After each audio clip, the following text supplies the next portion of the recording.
Hello, everyone. Thank you all for taking the time today to attend this session. My name is Yulie Meneses. I am the Water for Food Processing Specialist at the Water for Food Institute at the University of Nebraska-Lincoln. I will serve as the moderator for this panel.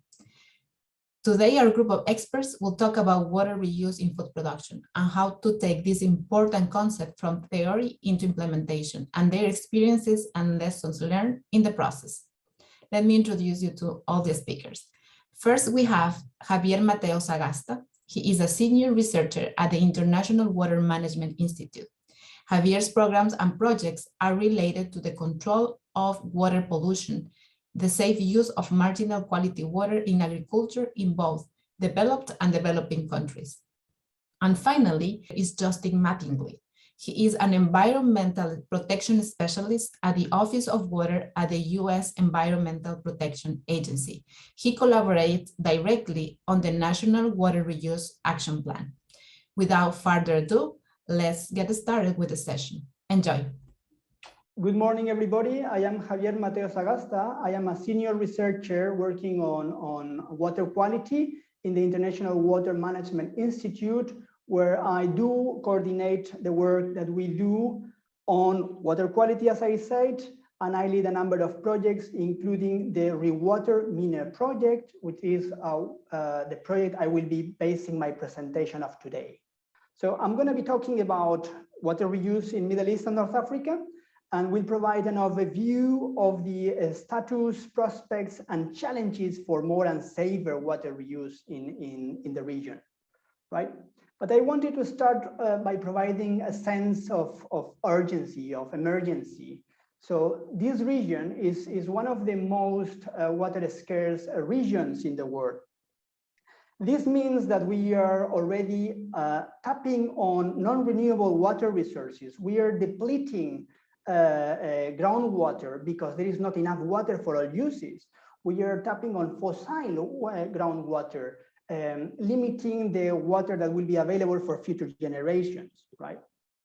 And this problem of water scarcity, which is a current problem that is already very, very, very important, is aggravated by more frequent droughts, makes that the water scarcity problem aggravates in certain periods of time.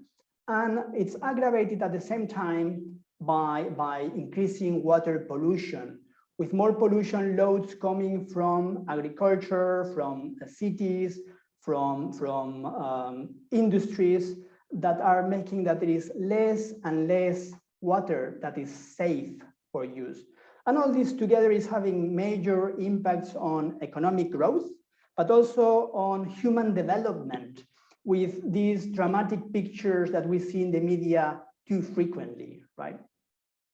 The bad news is that prospects are not looking good.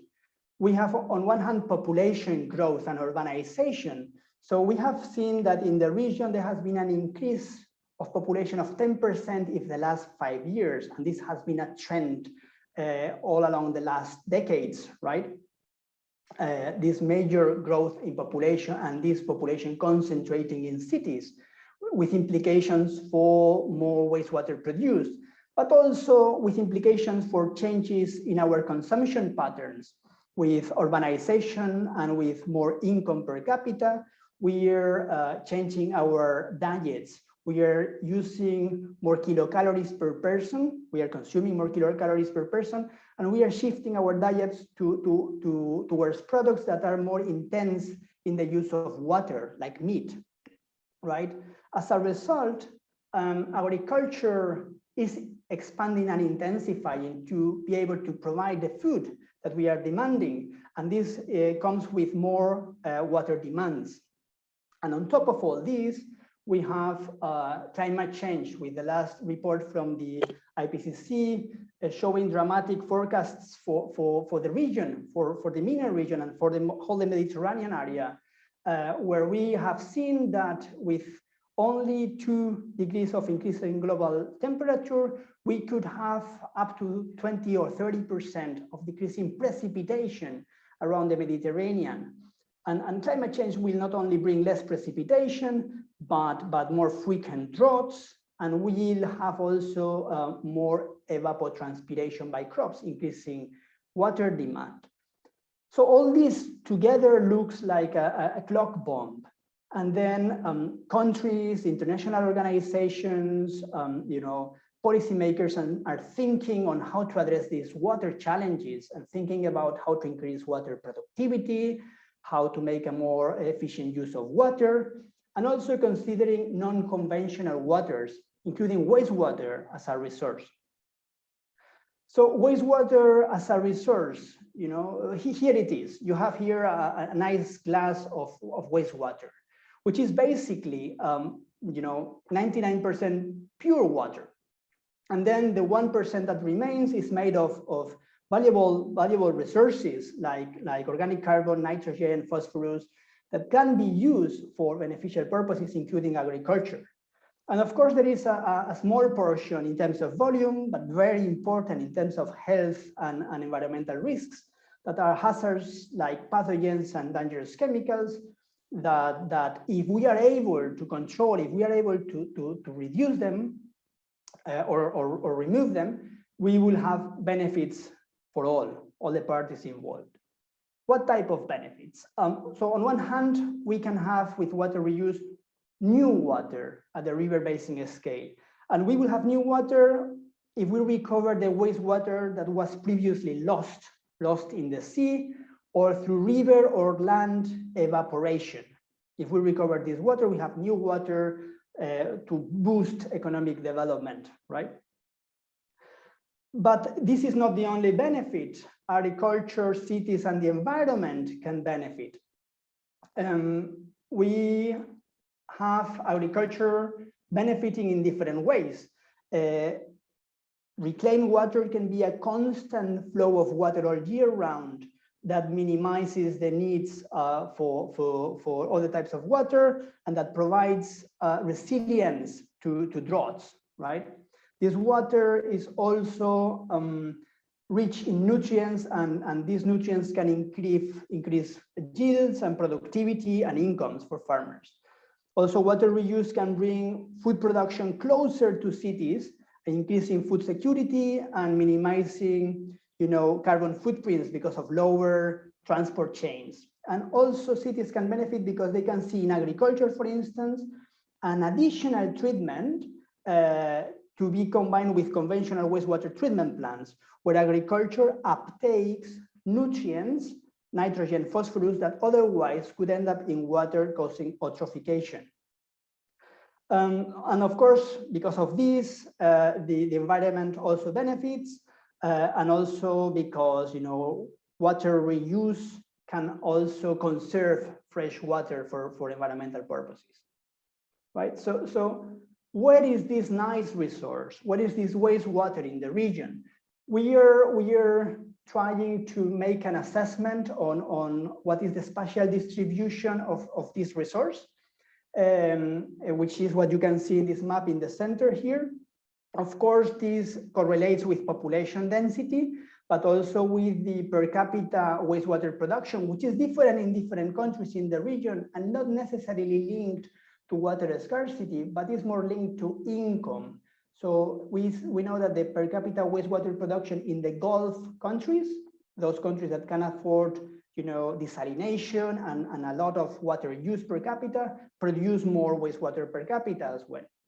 So by combining all these, we are able to understand where wastewater is produced at a very, very good resolution as compared to a recent study that was conducted globally by Jones et al. That tried to do something similar. Here on the squares here, you see a comparison between the results we are getting in the framework of Rewater MENA in the specific settings as compared to the same analysis done in the same setting by Jones et al. We are making a very, very detailed assessment of where wastewater is produced and to what extent, where this resource is. The somehow good news when we look at wastewater as a resource is that it's the only water source that is growing with population growth. And this trend is very clear for all countries in the region and with Egypt as a case in point. If you see here, from the 90s, has been a big growth in terms of wastewater generation. We were around 3 cubic kilometers in the 90s. And these days we are closer to 7 cubic kilometers in Egypt alone.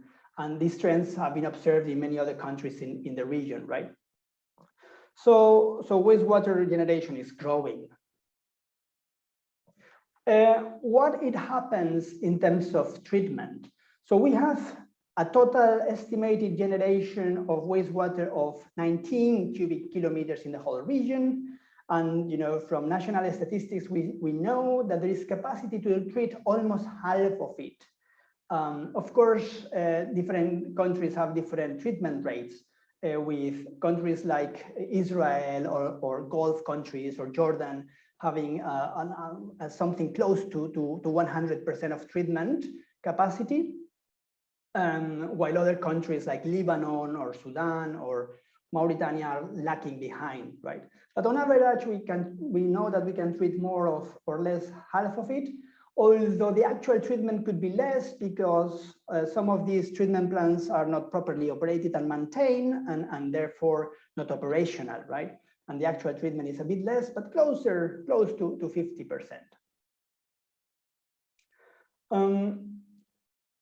Wastewater, this wastewater can be collected or not, treated or not, but then when it goes to describe the fate, it can be reused directly, like shown here, where water is used or collected from a water body, used in the city, and then city effluents are reused directly with no dilution for beneficial purposes, including agriculture. But when we can have also indirect reuse, when water is used in the city, but then reused for beneficial purposes after dilution. So wastewater, treated or not, is discharged to a river, and then it is reused, diluted downstream for beneficial purposes. And then we have a third fate, a third option, which is that wastewater can be, of course, lost when it's discharged to the sea, or when it's discharged on land and then evaporated, or when it's discharged to rivers and then evaporated before it reaches a beneficial user or use. So we are making a large inventory of projects in the MENA region to try to understand, what do we have in the region in terms of direct water reuse. And we have so far collected data for more than 300 cases, where we are looking at the geolocation where these cases are, where they started to be in operation, whether they are operational already or not, what type of reuse we have.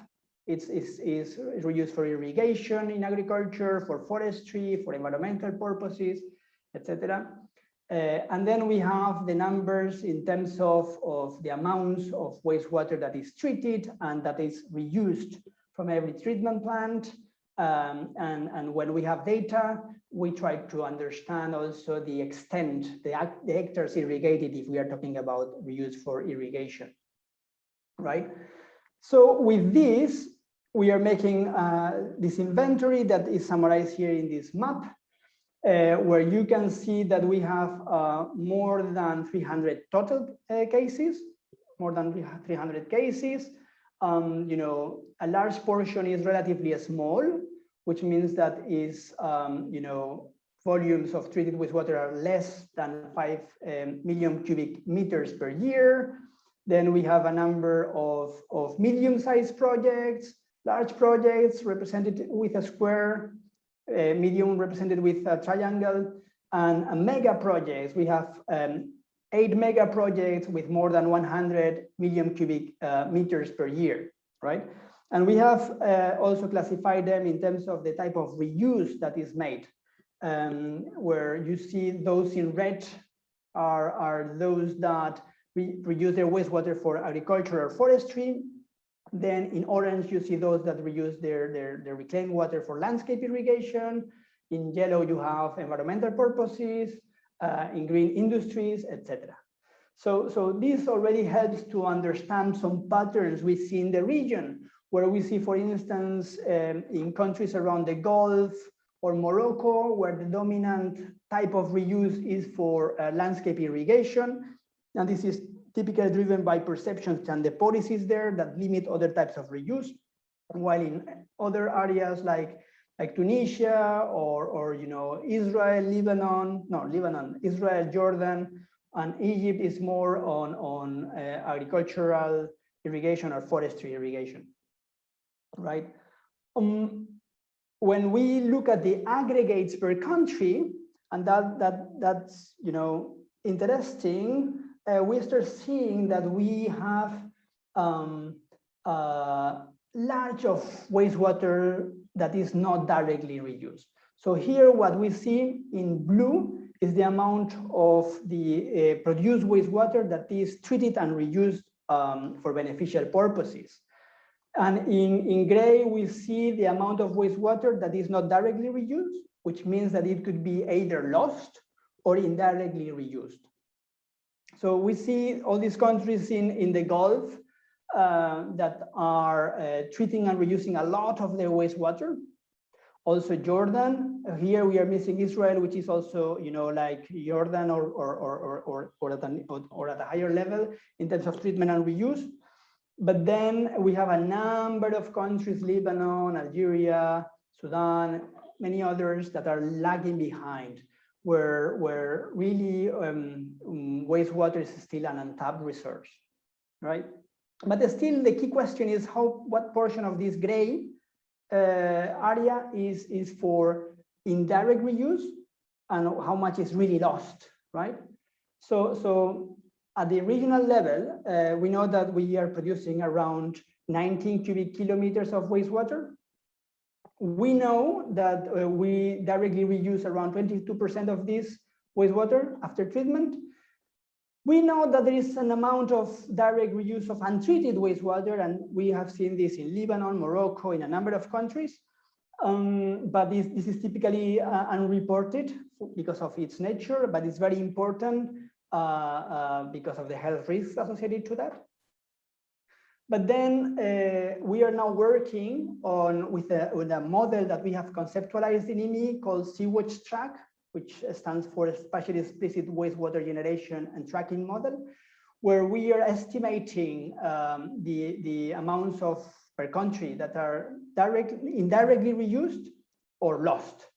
And these are some preliminary figures. We are still crunching data, and the results will be published, next year. But we estimate, that the indirect reuse is around 30 to 40% of the wastewater generation, and the lost wastewater, either in the sea or evaporated on land or rivers, could be around or up to 50% of the total wastewater, which means that of course, we are wasting resources. We are missing opportunities for more and safer water reuse. So obviously what emerges is that key policy objectives should be to recover and reuse this lost wastewater once has been quantified. One need to aim to recover and reuse this lost wastewater. I say here when feasible, but looking at climate change and all these challenges that I mentioned before, it will become in the region just strategic. So the region won't be able in the future probably to afford losing any drop of water in the sea. So these investments, will need to happen in most cases. Then, of course, it's important also to assess health risk, particularly in indirect reuse, which happens typically in an unintentional manner. And we need to understand what are the risks and what are the risk mitigation options that can be undertaken when reuse is unsafe, particularly this indirect reuse.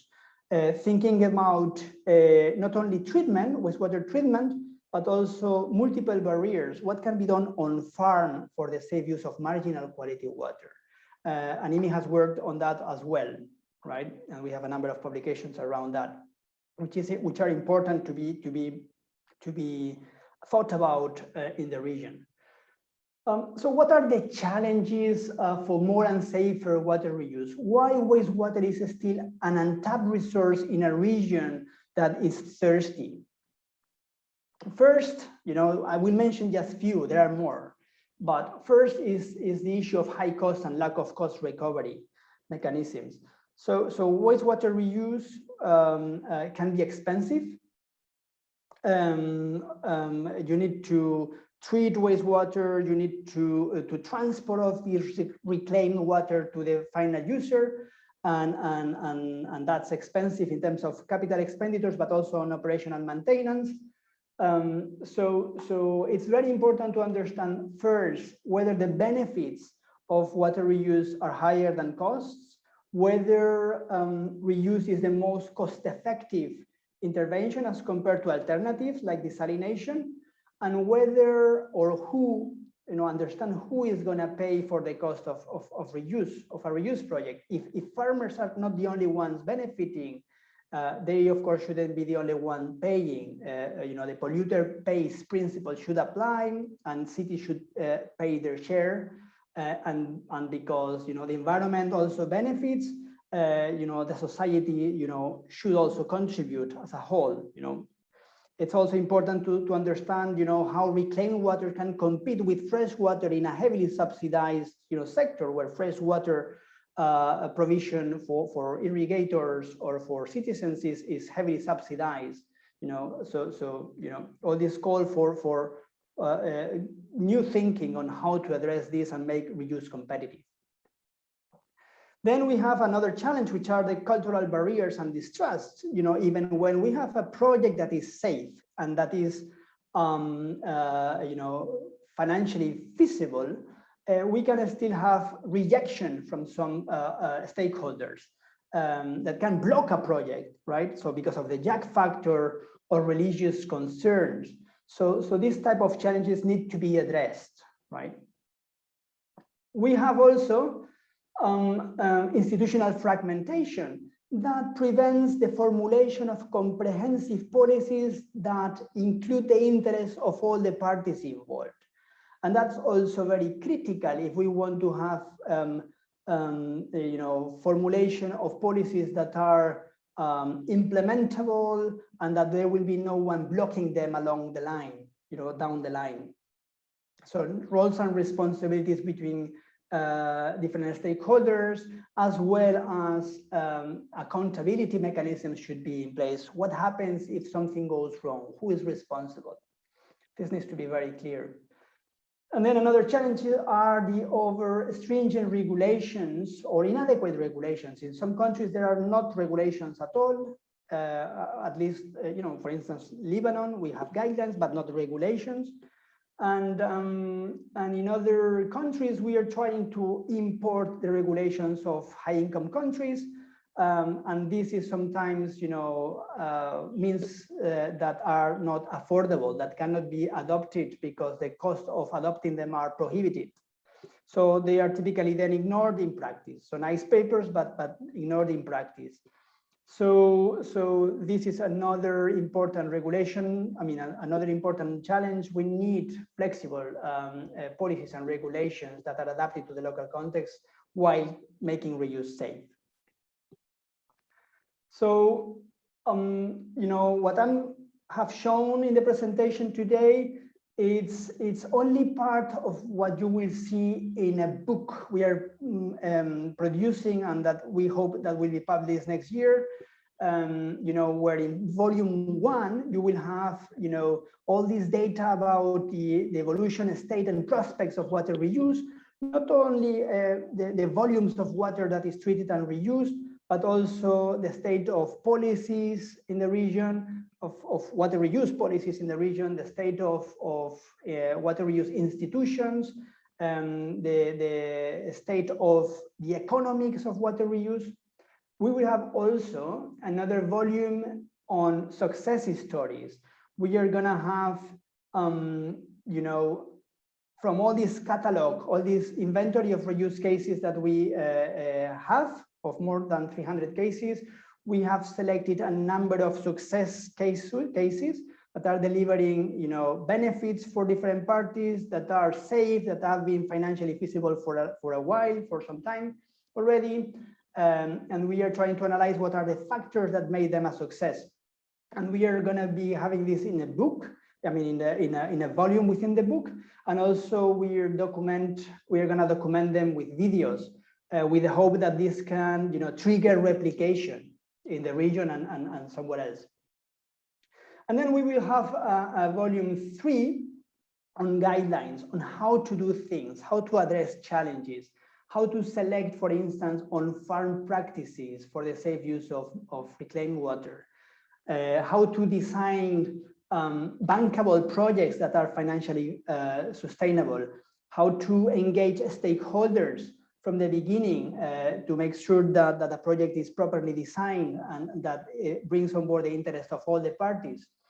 How we make sure that a project is gender inclusive, and how we make sure that we produce harmonious governance or laws and regulations that bring together the views of the different key regulators, right, and institutions.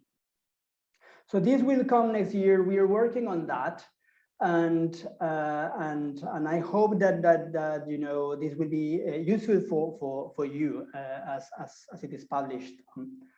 So just to recap, right? So I've tried to convey a message of emergency, where we have the Middle East and North Africa as the most water scarce region in the world, with more frequent droughts and increasing pollution, water pollution, which all this is aggravated by climate change, population growth, urbanization, agricultural expansion and intensification, right? So we have been discussing that there are a number of solutions to address all these issues, but water reuse is one of them, with wastewater as a resource. We have seen that in the region there is about 19 cubic kilometers of nutrient-rich municipal wastewater that is produced. We have seen that up to 50% of this wastewater is just lost with no productive use. And when there is productive use, it's typically indirect and not safe. So we are missing opportunities for resource recovery and to improve health, right? So the typical or key policy objectives should be to recover all this lost wastewater when feasible. We need to think about better risk assessment at national and local level for the implementation of feasible risk mitigation actions from farm to fork, including the adoption of on-farm practices for the safe use of reclaimed water. We have been that there are a number of challenges to make more and safer water reuse of water reuse, and also that there are a number of bright stories that we are documenting and that will be published next year.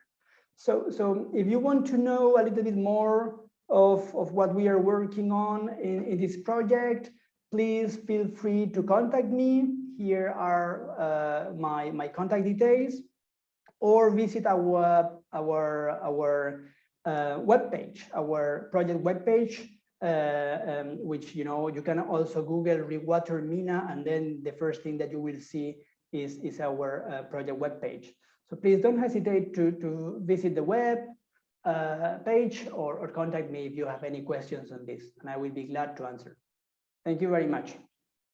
Some of the questions that I typically have when I make this type of presentation relate on the how to address the challenges that have been mentioned in the presentation.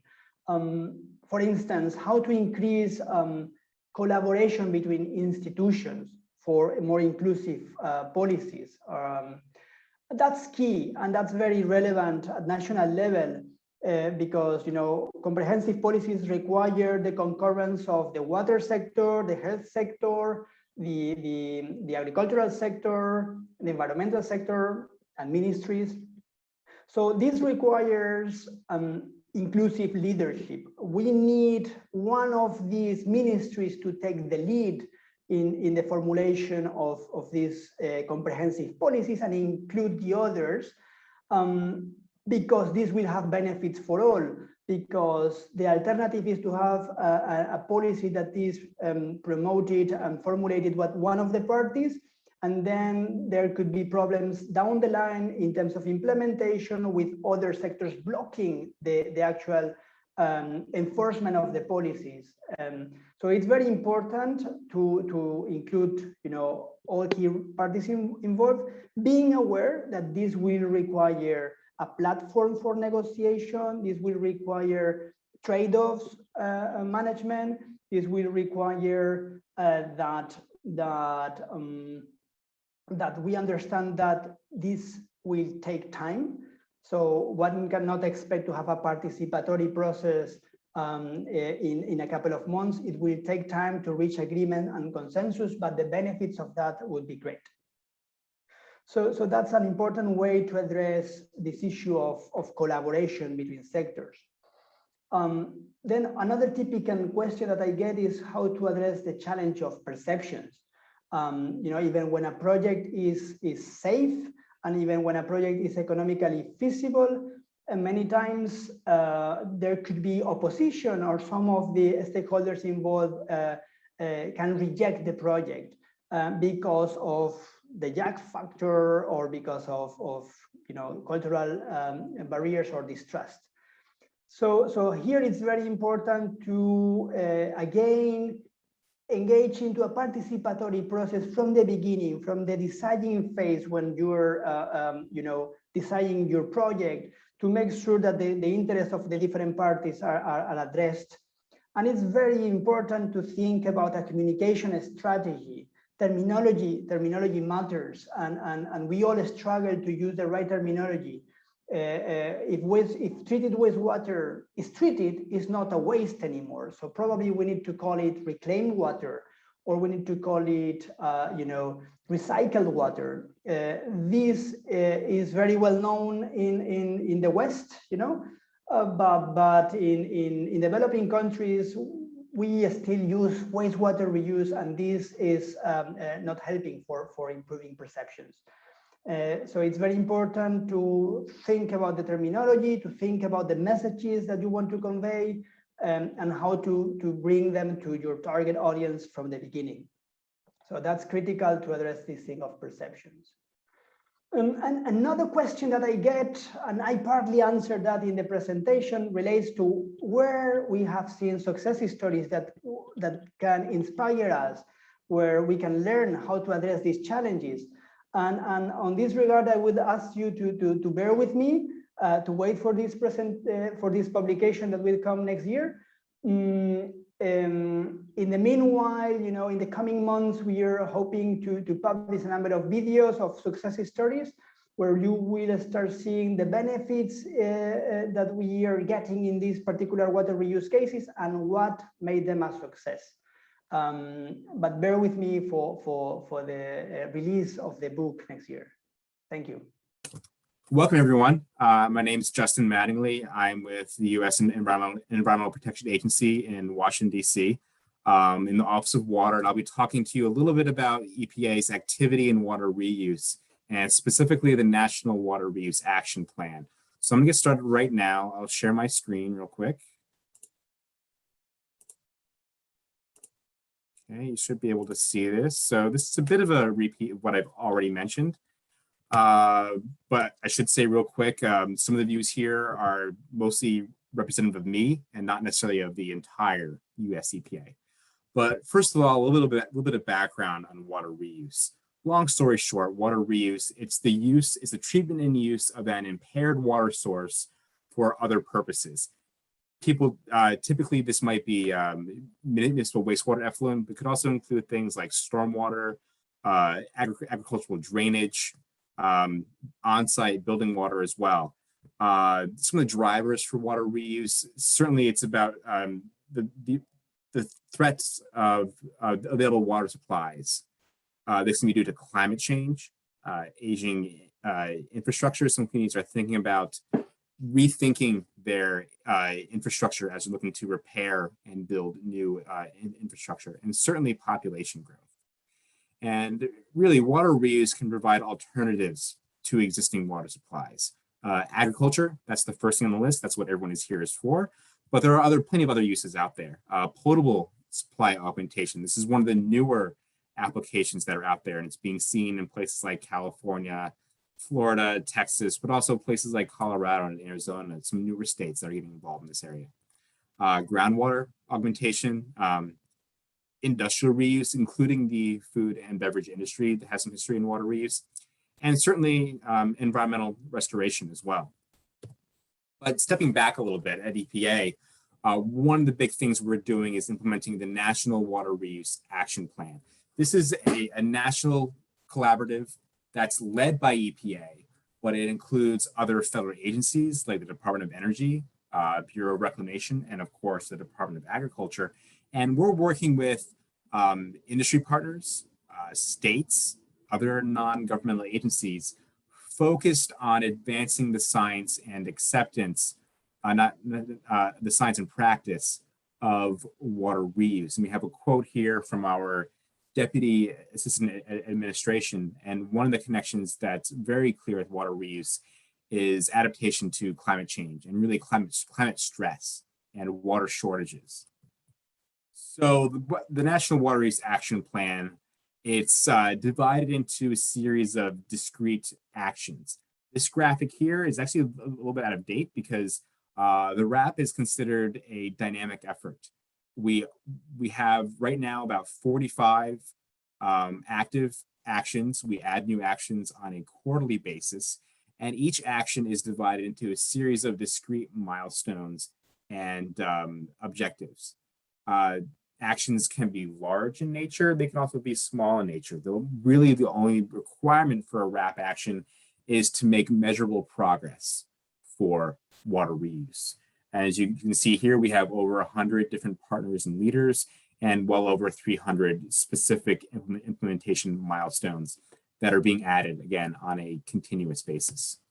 Our guiding principles are that first one there is obviously always the most important. This is really what EPA is all about, protecting the public, environmental, and ecosystem health. Other things, we want to build on past experiences. We're not trying to reinvent the wheel. Water reuse isn't new. There's a long history of it throughout the country, and we want to learn from those experiences and make sure we can build on them for future success. One of the features in water reuse is that this is really implemented and operated on a state and local level. We want to make sure that that remains consistent while bringing a national perspective and, more importantly, some of the resources of the federal government in support of water reuse. We want to communicate effectively. And that last one there is also really important, applying adaptive management and governance. I've been involved in water reuse for about this last 7 or 8 years ago. And the landscape of water reuse back then is very different than what it is now. This is a fairly fast-moving topic, and it's important for us to be able to adapt to new information as it comes, as well as to adapt to new needs.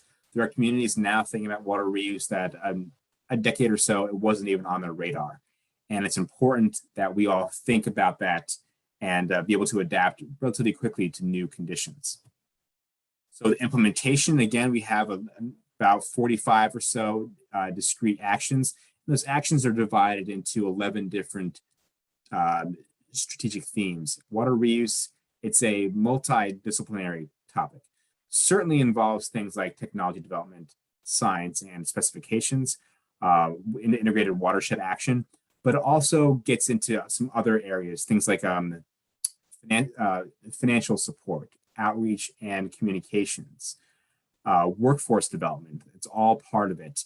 And all of our different actions touch on at least one of these different strategic themes.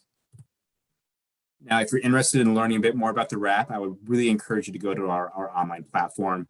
This online platform, there's a separate page for each specific action, and it tracks the progress of those actions through the different implementation milestones. We update this platform pretty much on a weekly basis, and this is really the main avenue in which we communicate our successes when we communicate new actions or new milestones being added as well. So again, please go to this online platform. It's the best way to find out what the most up-to-date information from us in the RAP is. So getting into more of the topic at hand, I'm going to talk a little bit about water reuse regulations. The first thing I'll say straight up, EPA does not have any regulations specifically governing water reuse. Certainly we have the Clean Water Act, Safe Drinking Water Act, and a host of other laws and regulations that are on the books that may apply in some circumstances. But again, specific to water reuse, that regulatory authority currently lies with each state. But when you think about it a bit more, there are 50 different states and about 9 different water reuse applications.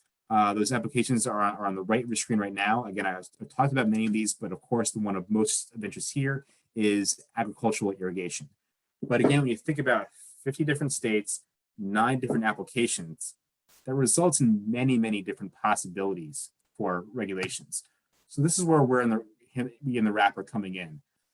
This action 3.1, what we're doing is we're compiling all of the different fit for purpose specifications in water reuse regulations that currently exist at the state level. And the goal here is to develop an online tool that will allow users to discover and better understand the state level water reuse regulations. And probably more importantly, when available, we're going to be looking at these regulations to identify the scientific basis for those regulations. We want to give information more than just the different standards for each parameter, but try and peel back the onion a little bit and figure out how were these regulations developed? What is the scientific basis for them? And specific to agricultural reuse, these are the different states that we've currently identified that have existing regulations for agricultural reuse. Obviously, there's many familiar states here: California, Florida, Texas,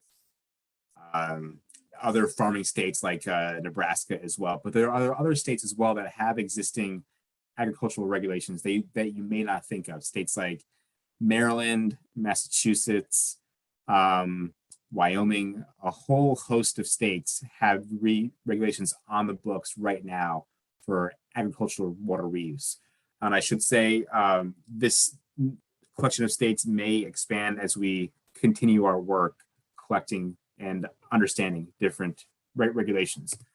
But what do we mean by agricultural reuse regulations? What can they actually cover? These are some representative examples of the different types of crops that may have specific regulations at the state level. You might start off with things like nursery stock. There are some regulations out there that specifically call out things like sod farms, for example. Crops that are not intended for human consumption, things like animal feed, pasture. Some states separate out pasture into pasture for non-milk producing animals and pasture for milk producing animals. And there might be different specifications for the use of recycled water on that land. Orchards and vineyards. Another one here, food crops that are processed before consumption. So this is usually relegated to that processing involving some level of disinfection. And that may in fact require less treatment than other uses. For example, there are also food crops that are not in direct contact with recycled water. And lastly, the last category here are food crops in direct contact with recycled water. Let's say root crops that might be irrigated with recycled water. And again, this is just a representative list. This is not necessarily comprehensive of all state regulations. But the point being here, agricultural reuse is not a single type. It can be divided into the type of crop being irrigated. And there are other factors influencing regulations. The method of irrigation, spray irrigation, surface irrigation, subsurface irrigation. This might be another factor that might influence the quality of water required. And a lot of times this might be due to things like worker safety. And then there's public access. So does the general public have access to the site of irrigation? If it's restricted versus if it's unrestricted, that can easily have an impact on what those regulations might be. So again, with 50 different states and all these different factors affecting regulations, there are many, many, many, many, many potential permutations for state level agricultural regulations. And it's very daunting. I mean, I've looked at many of these regulations. I've seen all of our sort of draft compilation documents. It's a lot of information to wade through. And we're dedicating a lot of time and effort to this. And we're hoping that when our final project comes out, we hope to have at least a beta version available towards the end of this year, maybe into early next year. And into next year, we want to have all this information available. And what we're trying to do is allow people to have a better understanding of what's currently out there. And for some states that are maybe looking into developing new water reuse regulations, they can look at some of the experiences that other states have had. So they don't have to reinvent the wheel and start their own regulations from scratch. They can look at other states, see what's worked there, see what might work best for this particular state, and come up with regulations that are comprehensive, that are protective of public health and the environment, and that foster an environment of innovation and support of different types of water reuse. So some other work we have in the RAP, we've been working pretty closely with Israel on this issue. You may not know, but Israel right now recycles about 85% of this wastewater. That's primarily focused on agricultural irrigation. Israel is by far a worldwide leader in agricultural irrigation. We're trying to learn from those successes. We had a virtual tour earlier this year. We were hoping to send some folks out there in person, but of course, due to the pandemic, we had to have this event virtually. However, because it was virtually, this event was recorded. It is available on YouTube. There's a link right here, and you can actually see some of these recordings. This is with various industry leaders in Israel, governmental leaders, including some folks from the embassy, providing some of their experiences in agricultural irrigation and what they've done to sort of foster this level of success. And we're looking to continue this relationship with an in-person delegation tentatively scheduled for spring of next year. It's one thing to hear about these things over a webcast. It's another thing to actually see these facilities and see this work in person. We have a series of other RAP actions that are involved in agricultural reuse. We're doing work with the Department of Agriculture to better integrate water reuse into their existing programs. There's some research that's being done. Our Office of Research and Development is working with Tyson's Foods on understanding the quality of their wastewater and how it might be able to be reused on site. In terms of research, USDA is looking at some on-farm treatment methods to remove pharmaceutical residues in wastewater for reuse. And we're working with our own Office of Research and Development and our Small Business Innovation and Research Program to look at some of these on-site treatment technologies that could potentially be implemented on a farm to treat wastewater for irrigation. So I've talked a lot about the RAP. One thing I had not mentioned is that our staff consists of 4 federal employees. We do a lot of work, but that work is not all done within EPA. We do work with all the other federal agencies, as well as other folks out there in industry and in academia. So if you are interested in getting involved a bit more, I would really encourage you to all send us an email at waterreuse@epa.gov. You can learn about existing actions, potentially partner and support active actions, or you can always propose a new action. Again, there's no action that's too big or too small for the RAP. It just has to be impactful. But we don't know what's out there until you all contact us. So again, waterreuse@epa.gov. You can also contact me individually at mattingly.justin@epa.gov. Really appreciate you all taking the time to view this webcast. And thanks so much. Thank you to our speakers for all the insightful information that they shared with us today about the ongoing efforts on developed and developing countries to increase water reuse. Some of the main messages conveyed in the session today reflect on the added stress on the already scarce water resources due to growing population, diet shifts, and climate change. We learned that water reuse offers several benefits, increasing fresh water, also food security, and lower pollution on the environment. Justin explained about the Water Reuse Action Plan, which is an initiative from the U.S. Environmental Protection Agency to help on water reuse implementation. This is a digital platform that has 11 strategic themes. As he mentioned on his presentation, water reuse cannot be provided through regulations or one guideline. Actually, it has to be fitted for a specific application and tailored to a specific sector.